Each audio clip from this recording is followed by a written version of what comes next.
दिनेवाला मान्छे हो म बिचरा थाहा छ मलाई याद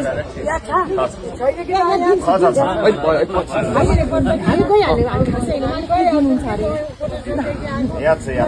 मलाई याद छ मलाई हेर्नै पर्दैन याद भइसकेपछि किन मोबाइलसम्म दिनु ल यो सबैलाई बाँड्ने हो नि यार बाँड्ने पनि ल्याएको छ बाँड्ने पनि ल्याएको छ जाडो महिनामा आएकी थिएँ जाडो खेल्नु सकिन्छ जाडो महिनामा आएकी थिएँ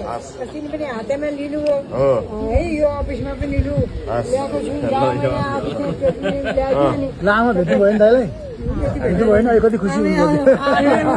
मलाई याद आउनु पर्ने फोटो देखाउँ भनेको याद आइसक्यो धेरैचोटि मैले भेटिसकेँ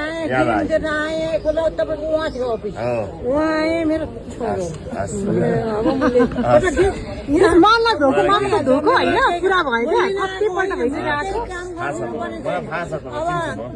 अध्यक्षजी अब मैले अब देशको दालो चाबी तपाईँहरूको आयो तपाईँलाई मैले पहिले पनि कृष्णको अवतार भनेर अमेरिकाबाट ल्याएको थिएँ आमा अचार बिर्सिनु भन्थे म त अब ऊ 84 मनाउने बेला भयो कि 60 सालकी मान्छे त्यति बेला अमेरिकामा यसो भन्छ कि रवि ठुलो मान्छे भएपछि भेट्यो तपाईँलाई भन्छन् भनेर अस्ति नै पनि मैले उहाँ देखाउनु पर्छ भने पनि काङ्ग्रेस छन् घन्टी छन् नि